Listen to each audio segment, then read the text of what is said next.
Bonjour à tous. Alors aujourd'hui on va corriger la fiche méthode sur les déterminants. Donc le premier exemple consiste à calculer ce déterminant, donc le déterminant de la matrice ici. Alors déjà je vous rappelle que si vous avez une matrice, bon là je l'écris avec 4 coefficients, une matrice de taille de 2, alors quand je note avec des barres cette fois A, B, C, D, c'est une notation pour parler du déterminant de A. Ok ? Donc d'un côté, vous avez des parenthèses. Quand c'est des parenthèses, c'est pour désigner une matrice. De l'autre, vous avez des barres verticales. C'est pour désigner le déterminant. Et c'est pareil pour des matrices de taille supérieure. Donc là, on a une matrice à 3 lignes, 3 colonnes. On met des barres pour désigner le déterminant de la matrice qui est en dessous. Donc, on va calculer ce déterminant. Alors, ce qu'il ne faut surtout pas, c'est le calculer, faire beaucoup de calculs, par exemple développer suivant une ligne ou une colonne. On développe en général suivant une ligne ou une colonne quand on a au moins 2 zéros quand on a un ou deux zéros sur une ligne ou une colonne. Là, c'est pas le cas. Donc, votre but, ça va être de simplifier un petit peu cette matrice. Je la recopie.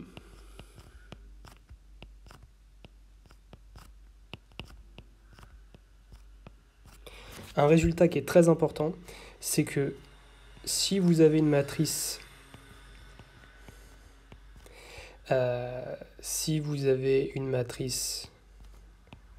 triangulaire supérieure, là c'est clairement triangulaire supérieur, ça veut dire que ça fait un triangle. Voilà. Alors, le déterminant d'une matrice triangulaire supérieure, c'est le produit des éléments diagonaux. Donc, si vous voulez calculer le déterminant de cette matrice-là, c'est le produit des éléments diagonaux, donc ça fait A fois B fois C. Votre but, c'est de transformer la matrice qu'il y a ici en une matrice triangulaire supérieure. Et pour ça, on fait des opérations sur les lignes ou les colonnes. Donc là, on va faire des opérations sur les lignes. Alors, ce qu'on va faire, c'est qu'on va utiliser ce coefficient-là pour détruire ceux d'en bas. Les détruire au sens où les transformer en zéro. Une fois que vous aurez des zéros ici, on va ensuite utiliser le coefficient qu'il y aura là pour détruire celui qui est en bas, c'est-à-dire le transformer en zéro.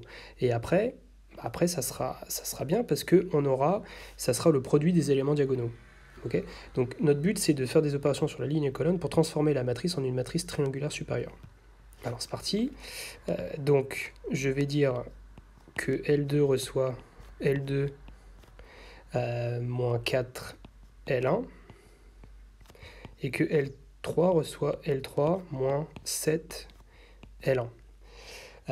Et je peux même... non, déjà ça c'est pas mal. Alors, qu'est-ce que ça va faire? La ligne 1, on n'y touche pas. C'est la ligne 2 qui subit des opérations. Ici ça fait 0. Ensuite, là ça fait 1 et là ça fait moins 6.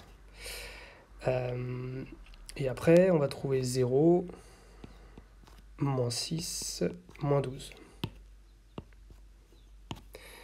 Donc je suis content, là j'ai réussi à obtenir des zéros, très bien. Maintenant, ce qu'il faut, c'est supprimer le coefficient que je viens d'entourer en rouge. Alors pour ça, très simple, on continue à faire des opérations sur les lignes. Et là, on va dire que la ligne 3 reçoit la ligne 3 plus 6 fois la ligne 2.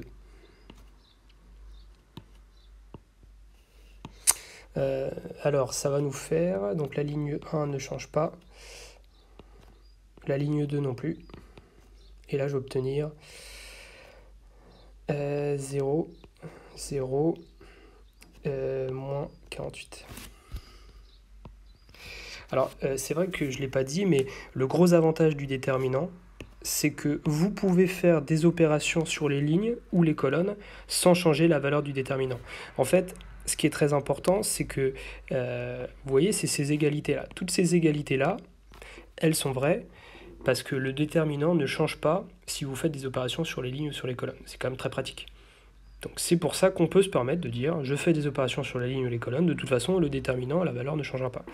Et là vous avez gagné parce que ici maintenant vous avez bien une matrice qui est triangulaire supérieure et on sait que le déterminant c'est le produit des éléments diagonaux. Donc là le déterminant ça fera 1 fois 1 fois moins 48.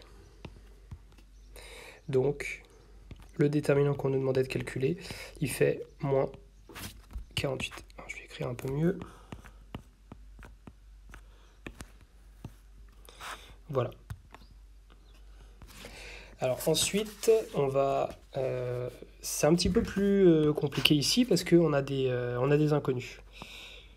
Alors, on fixe ABC, des nombres complexes, et on veut calculer ce déterminant. Alors là, il faut faire très attention parce que on est évidemment tenté de faire des opérations sur les lignes ou sur les colonnes, mais le problème, c'est que la valeur de A, on ne la connaît pas. Et donc, il faut être très prudent. On ne peut pas, par exemple, je ne sais pas moi, multiplier une ligne par A ou par B ou par C. Tout simplement parce qu'on ne sait pas si A vaut 0, on ne sait pas la valeur de A. Donc, mais, alors, quelque chose qu'on remarque et qui est assez classique, c'est que si on somme toutes les... alors, toutes les colonnes... si on somme toutes les lignes, enfin la somme de... Si on somme par exemple toutes les lignes, et ben ça va faire A plus B plus C.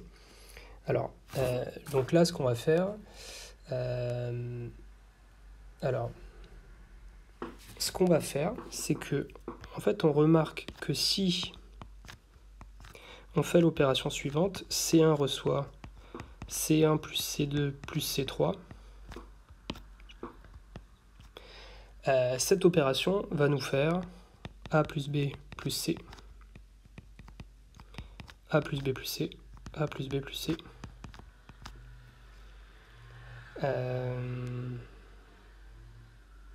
Oui, donc en fait, c'est la somme des éléments de chaque ligne qui fait A plus B plus C. Donc, ça va nous faire ça. Ensuite, ABC, 0, c'est peut-être encore plus grand là, A plus B plus C. Ensuite, là j'ai B, là j'ai B.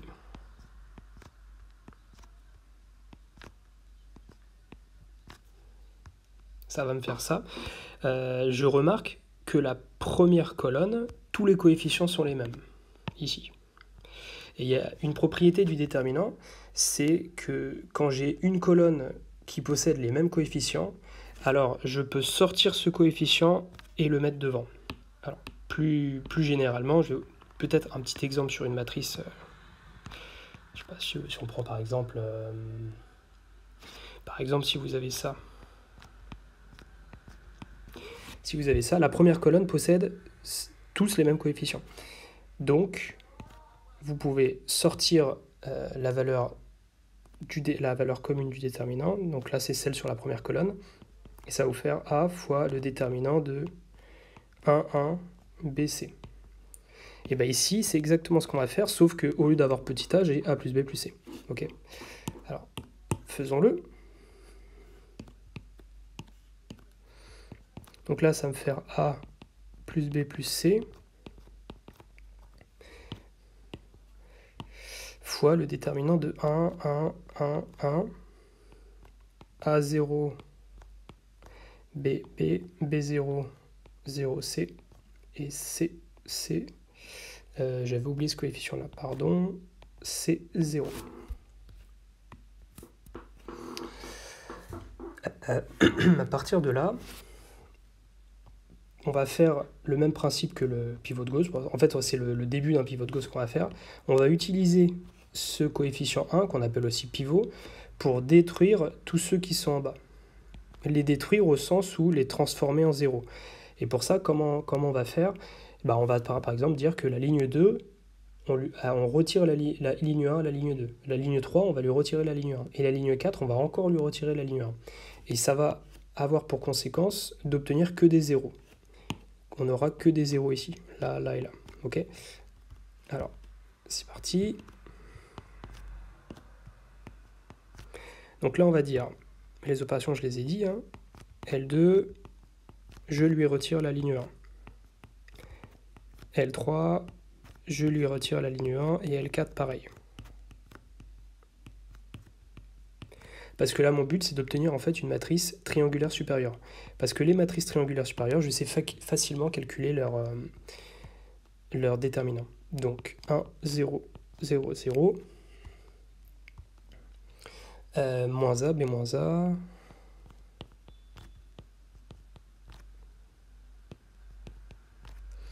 Ensuite, là, j'ai B0. Alors, je pense que petit souci.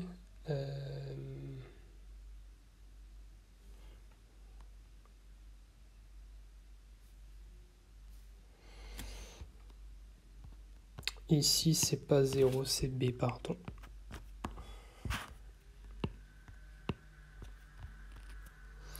Alors, ça va me faire B.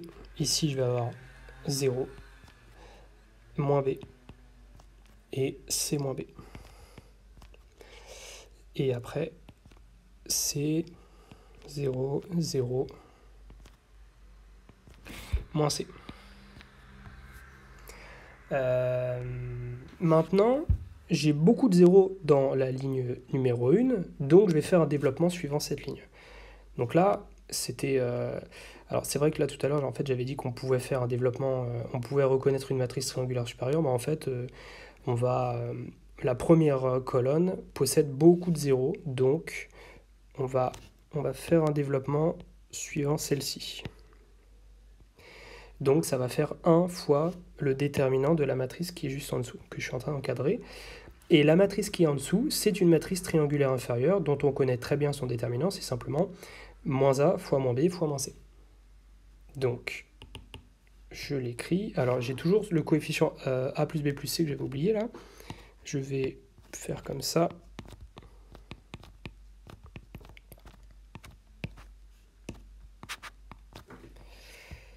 Alors, j'ai toujours le coefficient A plus B plus C que je réécris.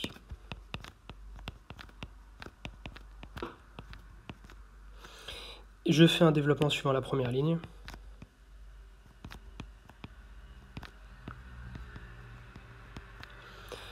Ce qui me donnera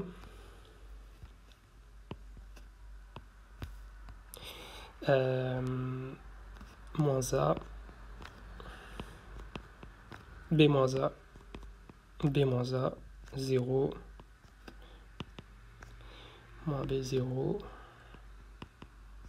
C moins B, moins C. Cette matrice, c'est une matrice triangulaire supérieure, donc le déterminant, c'est le produit des éléments diagonaux. Donc c'est moins A fois moins B fois moins C.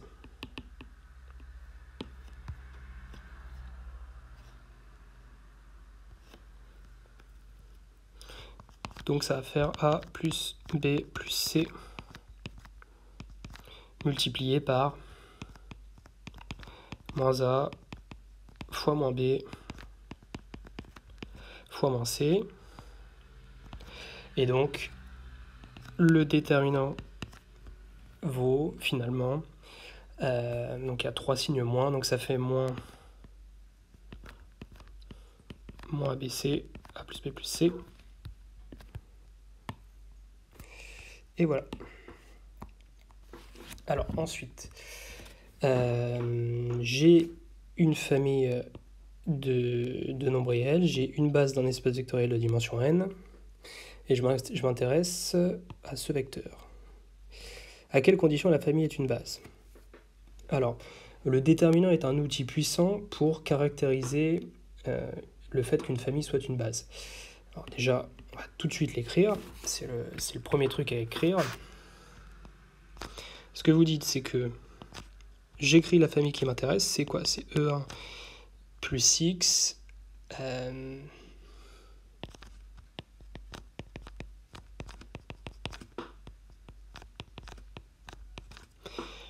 À quelles conditions c'est une base? Eh ben, c'est une base si et seulement si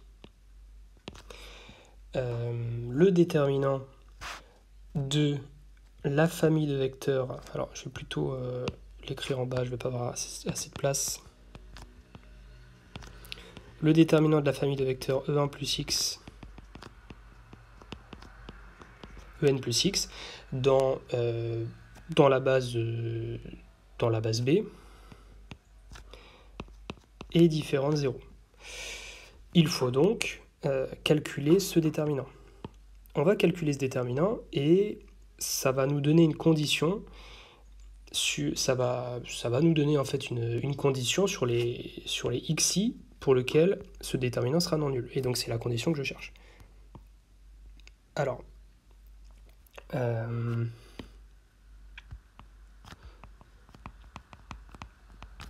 vais beaucoup manipuler ce déterminant, alors je vais d'abord lui donner un nom pour éviter d'écrire à chaque fois tout ça.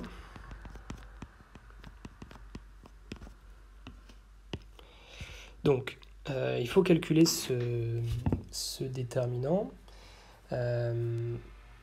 Alors, pour ça, regardons ce que ça fait. Qu'est-ce que c'est E1 plus X? Eh bien, E1 plus X, c'est E1 plus X1 E1 plus Xn En. Pour calculer le déterminant grand D, je dois donc calculer le déterminant de cette famille de vecteurs dans la base B. Ça veut dire que chacun des éléments, lui, et etc., tous les éléments à l'intérieur, je dois les exprimer comme une combinaison linéaire des éléments de la base B. D'accord? Comme une combinaison linéaire de E1. Alors, comment je peux exprimer ça comme une combinaison linéaire de E1? Et bien, ça fait quoi? Ça fait 1 plus X1 E1. Ensuite, j'ai X2 E1. Et ensuite, j'ai Xn.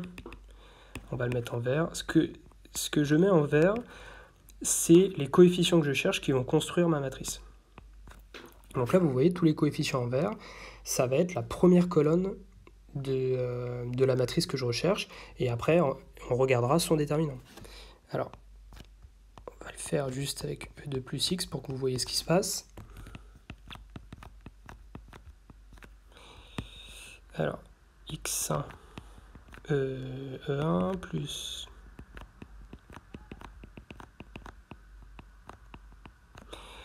Donc ici, alors je vais changer de couleur, on va mettre du violet. Ça fait X1 E1 plus 1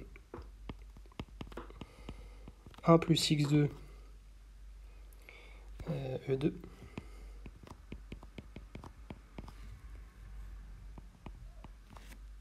Xn En, ok, etc. Jusqu'à temps d'arriver à En plus X. Et là, en fait, on va pouvoir l'écrire comme X1 E1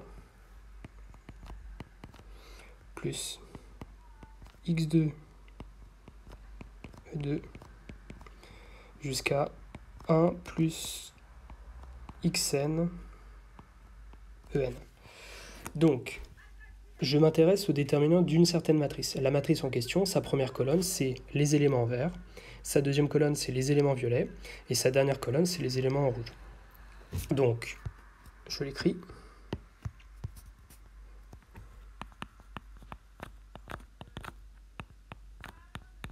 Donc, grand D, qu'est-ce que c'est? En fait, c'est le déterminant. On avait dit quoi? Donc, 1 plus X1, X2, Xn. Ensuite, c'était quoi? C'était X2, 1 plus X2.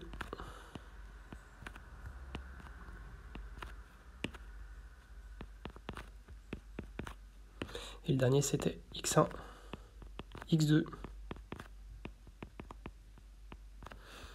1 plus Xn. Et on doit donc calculer maintenant ce déterminant.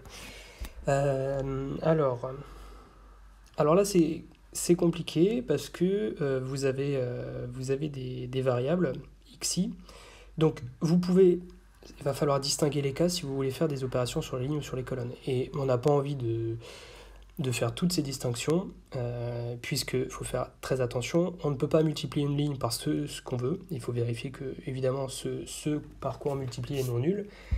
Donc plutôt que de retrancher des lignes ou retrancher des colonnes, c'est assez courant. En général, on remarque que si on somme toutes les lignes dans la première, si on somme... alors, là, ce qu'on va faire... alors, 1 plus x1...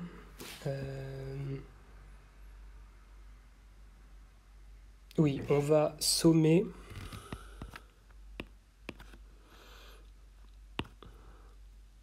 alors là, je le mets en noir parce que le vert est déjà utilisé. Je vais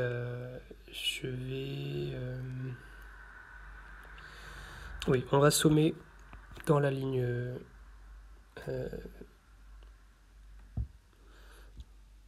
dans la ligne 1. On va sommer...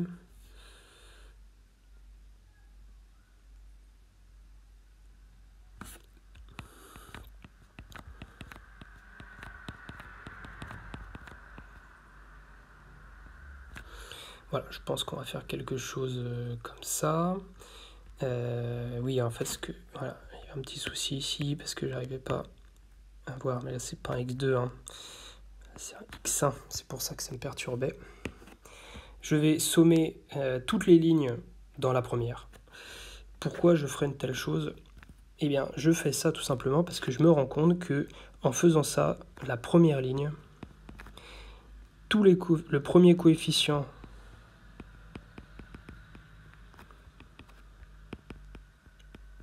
ça, c'est le premier coefficient de la première ligne. Le deuxième coefficient de la première ligne, deuxième coefficient de la première ligne, ça va être le même. Et le dernier coefficient de la première ligne, c'est le même aussi. Les autres lignes ne sont pas affectées.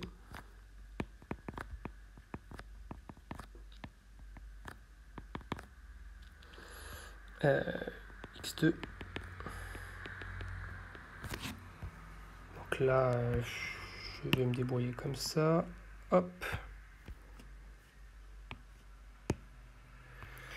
Et là, je suis plutôt content parce que je vois des éléments qui sont les mêmes.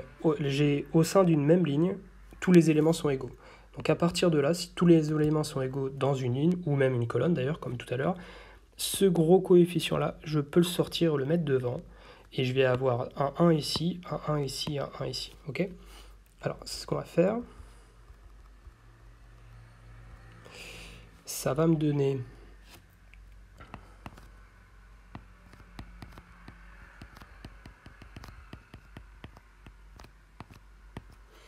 on va avoir ça multiplié par 1, x2 jusqu'à xn, ensuite 1 plus x2 jusqu'à xn, etc. jusqu'à 1, là jusqu'à x2, et là j'ai 1 plus xn.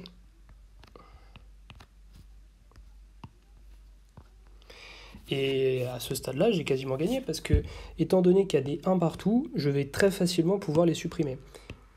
Ce coefficient-là, alors,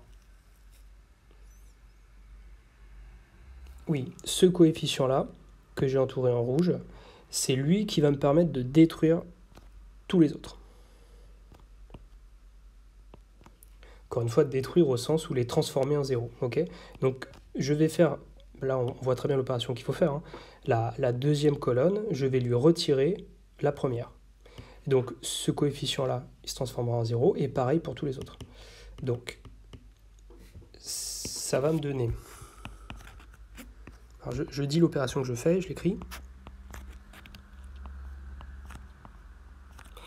C2 reçoit C2 moins C1, C3 reçoit C3 moins C1, toutes les colonnes, sauf la première, je leur retire la première colonne.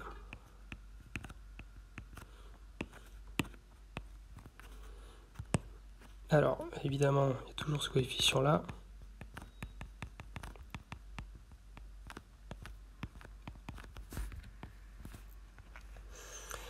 Donc, je vais obtenir 1, x2 jusqu'à xn,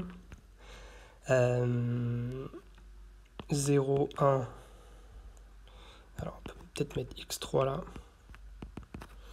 0, 1, 0,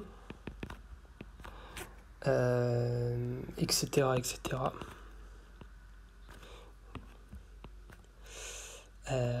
Etc. Jusqu'à le dernier, ça fera 1. Et le gros avantage, c'est qu'en faisant ça, je remarque que j'ai une matrice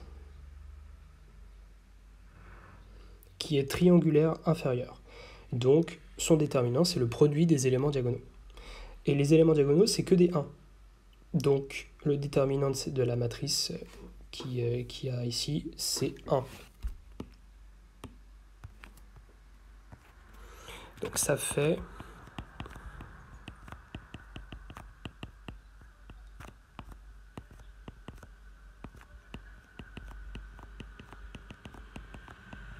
Voilà, je l'écris.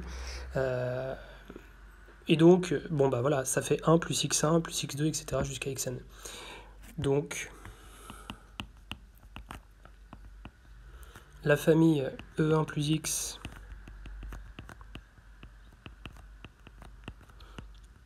En plus x est une base de E. Si et seulement si, le déterminant est non nul, mais le déterminant vient le calculer. C'est 1 plus x1 jusqu'à xn. Et donc la condition, c'est que ça soit différent de 0.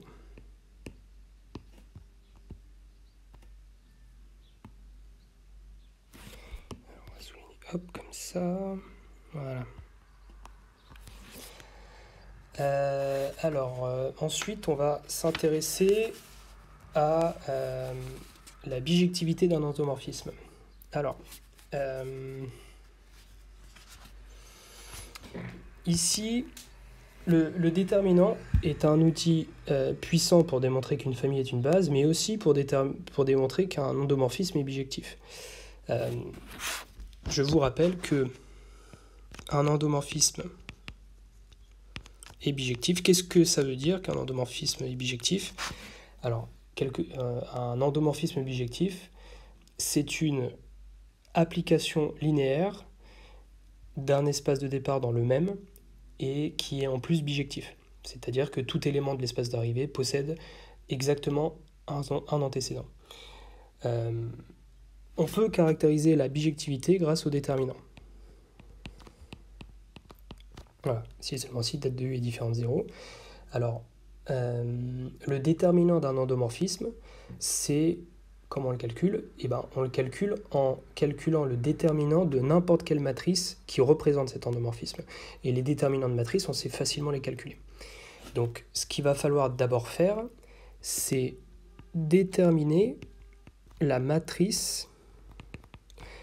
Il va falloir d'abord déterminer la matrice de U dans la base canonique de Rn crochet X. Une fois qu'on aura cette matrice, disons qu'elle s'appelle grand M. Si la matrice, je l'appelle grand M, eh ben, qu'est-ce qu'on va avoir? Eh ben, on va avoir que l'endomorphisme U est bijectif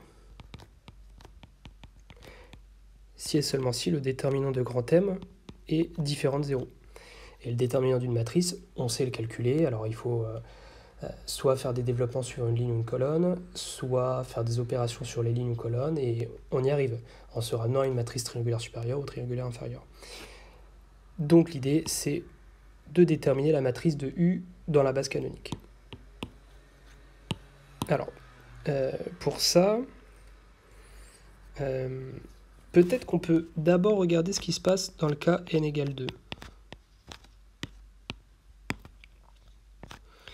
Alors, dans le cas n égale 2, ma base B, une base de R2 crochet X, c'est simplement un x carré.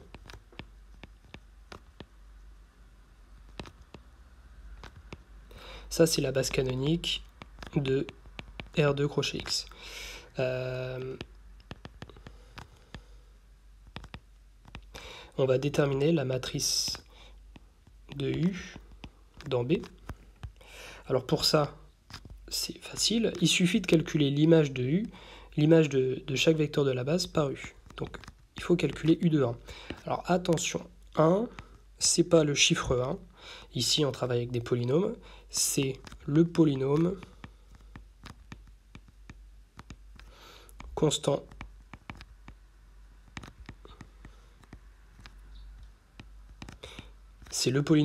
égal à 1. Ok ?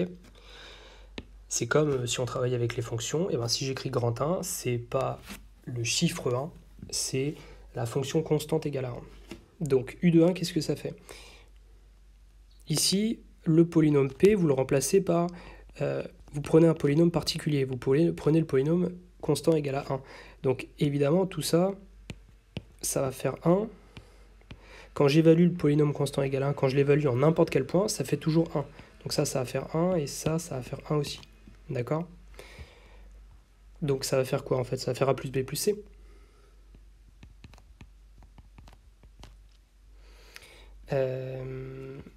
Ensuite, je dois calculer... Alors, A plus B plus C, évidemment, c'est pas tout. Mon but, c'est... Je dois calculer U de 1. Mais donc là, c'est ce que je viens de faire, mais il ne faut pas le laisser comme ça. Il faut exprimer ce que vous obtenez. Il faut toujours l'exprimer en fonction de la base. D'accord? Et les coefficients qui seront devant ces éléments de la base, ça sera ça qui va former votre première colonne. Alors, je dois écrire A plus B plus C comme une combinaison linéaire de 1x, x carré. Alors, c'est très simple. C'est 1 fois A plus B plus C, plus, en fait j'ai de la place, plus 0, plus 0x, plus 0x carré. Ok? Et là, donc les chiffres en vert 1, 0, 0, c'est ce qui va vous donner votre première colonne. Alors maintenant, on regarde U de x. Cette fois,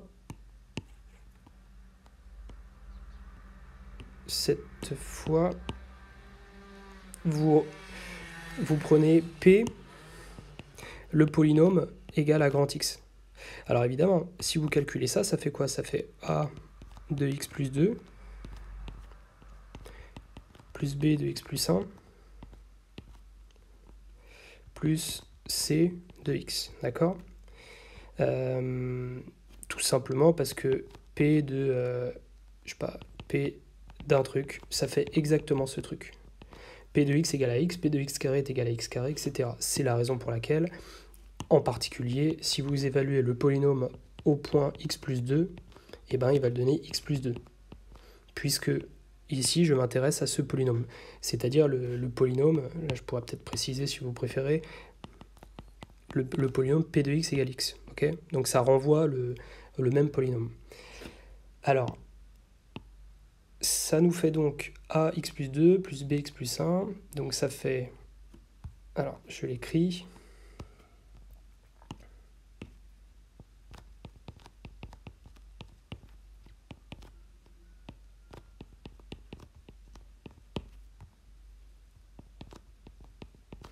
Ça fait ça. Mais je dois exprimer tout ce que je viens d'écrire en fonction des éléments de la base, c'est-à-dire en fonction de 1, x, x carré. Alors, on va simplifier un petit peu. Quel est le coefficient constant là? Le coefficient constant, c'est 2a plus b. Ensuite, il y a des coefficients devant grand X, qui est a plus b plus c.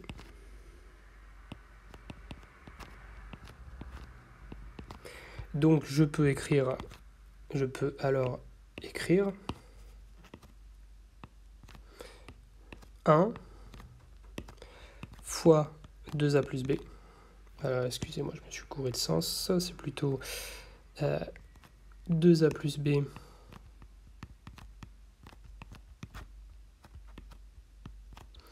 fois 1 plus A plus B plus C fois X. Et évidemment, là, j'ai oublié le 0, enfin, je ne le mettrai pas. C'est ici. Évidemment, il n'y a pas de terme en X carré. Mais en fait, il y en a un. Il est nul. Donc, on l'écrit. 0x carré. Donc là, vos coefficients en violet que vous voyez, c'est les coefficients sur votre deuxième colonne. Et donc, maintenant, si je fais u de x carré, qu'est-ce qui se passe? Cette fois, le polynôme p, qu'est-ce que c'est? C'est le polynôme x carré. Donc ça va faire quoi? Ça va faire, quand j'évalue p en l'indéterminé grand X, j'obtiens x carré. Donc quand je l'évalue en x plus 2, bah, je vais obtenir x plus 2 au carré. Donc là, ça fait x plus 2 au carré, plus b, x plus 1 carré, plus cx carré. Ok. Alors je l'écris, donc c'est parti.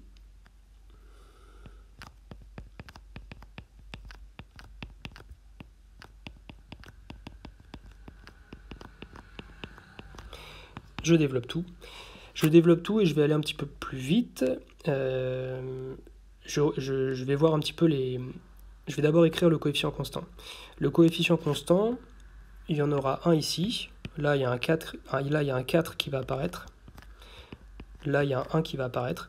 Donc, ça va faire 4a plus b. Ça, c'est mon coefficient constant.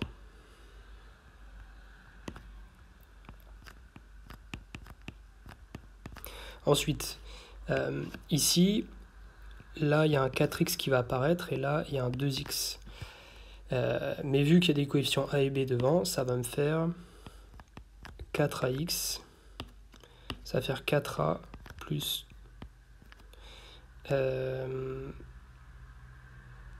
4a plus 2bx. Et enfin, il y a le coefficient en x carré. Donc, là, ici, c'est a plus b plus c.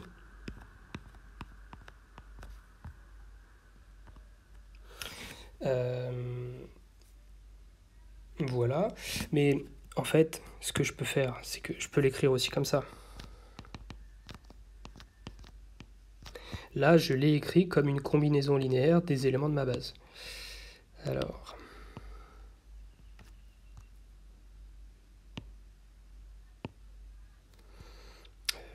c'était mal fait ça. Je vais le réécrire. Donc ça fait quoi? Là, c'est 4a plus b fois 1 plus 4a plus 2b fois x plus a plus b plus c fois x carré. Ok? Donc là, ma matrice, je l'ai. Ok? Première colonne, les coefficients verts. Deuxième colonne, les coefficients violets. Troisième colonne, les coefficients rouges.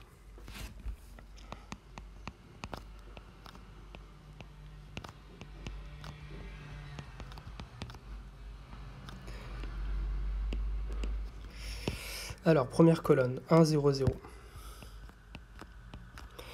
Deuxième colonne, 2a plus b plus c, 0. Excusez-moi, j'ai fait une erreur là. C'est les coefficients qu'il y a devant. Hein. Donc là, c'est a plus b plus c fois 1. Voilà.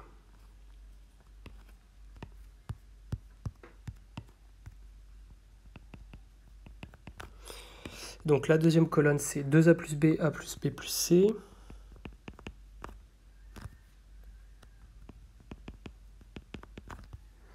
Zéro. Et la troisième colonne, c'est 4a plus b, 4a plus 2b, a plus b plus c. Voilà, et là on a du bol parce que c'est une matrice triangulaire supérieure. Donc son déterminant, c'est le produit des éléments diagonaux. Okay.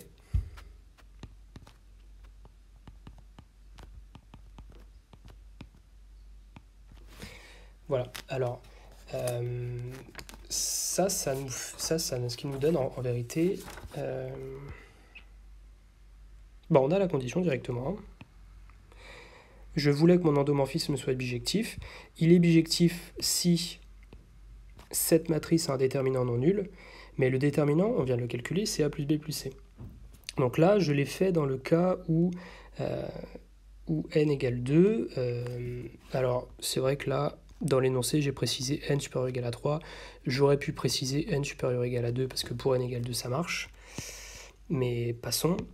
Donc, on a regardé un petit peu ce qui se passait dans le cas n égale 2. Donc là, on peut conclure. Conclusion, U bijectif, si et seulement si le déterminant de la matrice, d'une matrice qu'il représente, là j'ai pris la matrice la plus simple. La matrice la plus simple, c'est parce que je l'ai écrit dans la base canonique. Si et seulement si son déterminant est différent de 0, si et seulement si a plus b plus c puissance 3 différent de 0, si et seulement si a plus b plus c différent de 0. Alors maintenant, vous allez me dire, oui, mais le cas général, qu'est-ce qu'on obtient? Alors, déjà,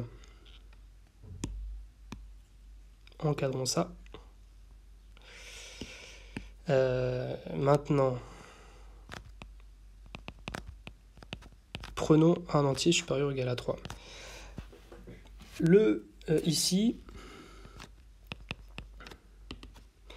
Ici, on travaille avec Rn crochet x. Donc la base canonique de Rn crochet x, c'est 1x, x carré, x puissance n. Alors vous voyez, il faudrait calculer u de 1, u de x carré, u de x puissance n. C'est long. Et étant donné que c'est long, on aimerait bien avoir une formule qui marche pour tous. Alors, ce qu'on fait, c'est qu'on remarque qu'en fait, 1, c'est x puissance 0, x, c'est x puissance 1, x carré, c'est x puissance 2, et x puissance n, c'est x puissance n. Donc, plutôt de calculer tout ça, on va dire, je fixe k, je fixe un entier k entre 0 et n, et je vais calculer u de xk, ok ? En fait, je suis simplement en train de dire que plutôt que de calculer chaque coefficient de chaque colonne, on va prendre une colonne k au hasard et je vais calculer les coefficients de cette colonne k. Et comme ça, j'aurai la forme générale des coefficients de chaque colonne. Alors, on y va.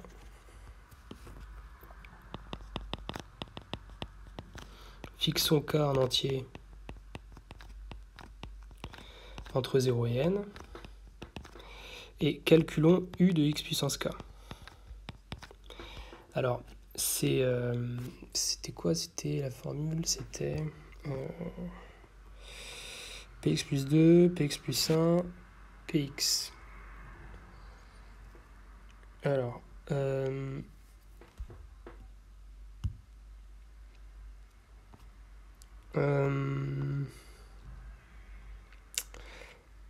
vais plutôt prendre le cas dans 1n. Je vais dire que u de 1, c'est a plus b plus c. Et a plus b plus c, je peux l'écrire comme a plus b plus c. Ok, je vais laisser de la place parce que là, ça va pas être joli. Je vais d'abord calculer u de 1. Ça fait a plus b plus c, et a plus b plus c, je peux l'écrire comme une combinaison linéaire des vecteurs de la base b. C'est-à-dire que ça va me faire ça.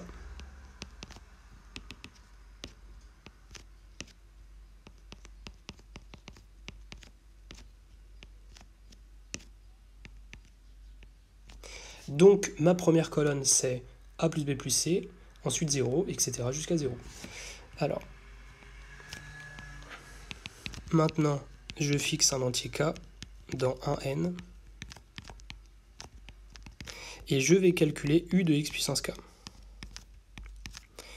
Alors, u de x puissance k, ça fait a x plus 2 puissance k plus b x plus 1 puissance k plus c x puissance k. Et donc, si on regarde bien, ici, si je fais un binôme de Newton, par exemple, plus précisément ici, si je fais un binôme de Newton, je vais avoir, ça va s'écrire sous la forme x puissance k plus un coefficient fois x puissance k moins 1 plus un autre coefficient fois 2 puissance k. Là, si je fais un binôme de Newton, j'aurai une somme où le premier terme, c'est le x à la puissance k, le dernier terme, c'est le 2 à la puissance k, et après, j'ai d'autres éléments qui apparaissent. C'est une somme avec des k parmi n, etc. Mais ce qui va m'intéresser, en fait, c'est d'isoler le terme en x puissance k. Et le terme, ce que je dis, c'est que tout ça, je m'en fiche un petit peu. Moi, ce qui m'intéresse, c'est isoler le terme devant x puissance k. Donc, le terme devant x puissance k dans cette puissance, c'est 1. Et je vais faire pareil ici. Je fais un binôme de Newton. Et je me rends compte que le terme devant le x puissance k, bah, c'est 1 aussi. Là, ça va faire 1 fois x puissance k plus quelque chose. Ok ? Donc, on peut réécrire ça d'une certaine façon.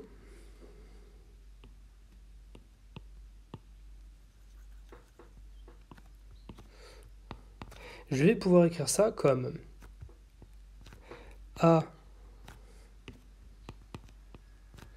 ax puissance k plus un polynôme plus b x puissance k plus quelque chose plus c x puissance k. Il faut bien comprendre que ce qu'il y a ici, je ne vais pas m'embêter à l'écrire pour des raisons qu'on verra après, mais ici et ici, ça va être des polynômes de degré plus petit que k strictement. Donc on peut très bien l'écrire comme ça. En factorisant par x puissance k, ça va faire a plus b plus c x puissance k plus pk plus un polynôme pk où pk est un polynôme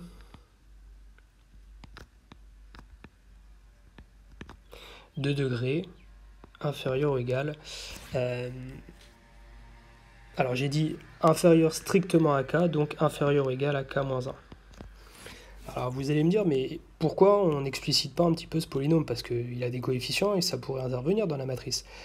Effectivement, c'est des coefficients qui interviennent dans la matrice, mais on s'en fiche parce que si on écrit la matrice, on obtient une matrice triangulaire supérieure. Et dans une matrice triangulaire supérieure, à aucun moment, si j'écris ça par exemple, ceci est une matrice triangulaire supérieure, à aucun moment vous vous fichez de savoir quels sont ces coefficients-là, ceux que je viens d'entourer en violet. Vous vous en fichez. Le seul truc que vous dites, c'est que c'est une matrice triangulaire supérieure, donc son déterminant, c'est le produit des éléments diagonaux. Mais ces coefficients-là, on s'en fiche. Ok, peu importe leur valeur. Et bien là, c'est pareil. Le pk ici, il va faire intervenir des coefficients au-dessus de la diagonale. Mais cela, je m'en fiche parce que ma matrice sera triangulaire supérieure. Alors, si on écrit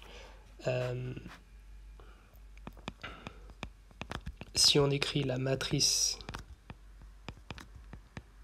de U dans la base canonique de Rn crochet X, on a dit que la première colonne c'était A plus B plus C 0, 0. La deuxième j'ai donc la deuxième colonne, je vais utiliser cette formule. Donc je veux la deuxième colonne, donc il faut prendre, qu'est-ce qu'il faut prendre? Il faut prendre k égale 1.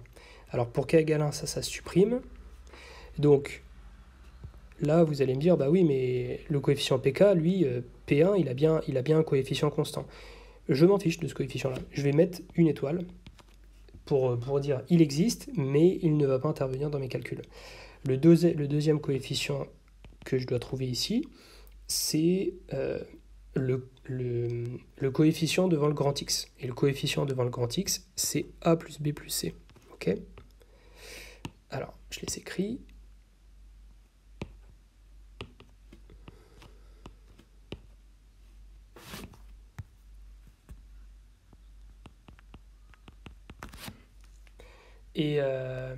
Et ensuite, étant donné que le polynôme pk, là dans mon cas je m'intéresse à k égale 1, du coup P1 c'est de degré inférieur ou égal à 0. Okay, donc en fait c'est juste un coefficient constant. Donc il n'a pas de coefficient devant x carré. Il n'y a pas de coefficient devant x carré, devant x cube, etc. Donc tous les autres coefficients ici c'est 0. Je peux répéter le processus. La première ligne, j'aurai à chaque fois des coefficients qui ne m'intéressent pas. Ils existent, mais je ne vais pas m'embêter à les calculer. Et à chaque fois, j'obtiendrai en fait 0. Tout en bas à droite, là, j'obtiendrai A plus B plus C.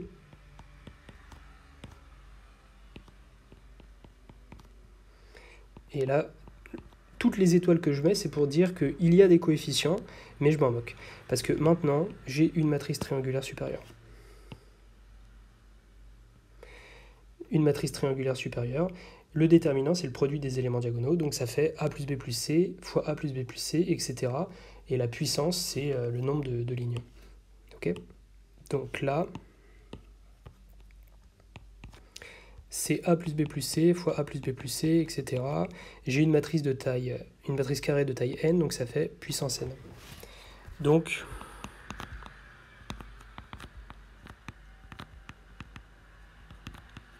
U est bijectif si et seulement si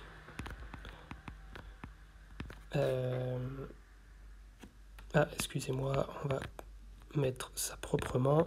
La dernière ligne, c'est le déterminant, bien sûr. Donc, mon endomorphisme U est bijectif si et seulement si le déterminant de sa matrice dans la base canonique, ou même dans une autre base, en fait. Mais bon, on va souvent préférer prendre la base canonique parce que les calculs sont plus simples. Et ce déterminant, il vaut justement A plus B plus C puissance n. Et donc, ça nous fait A plus B plus C différent de 0. Donc, j'ai bien trouvé la condition pour laquelle l'endomorphisme U est bijectif.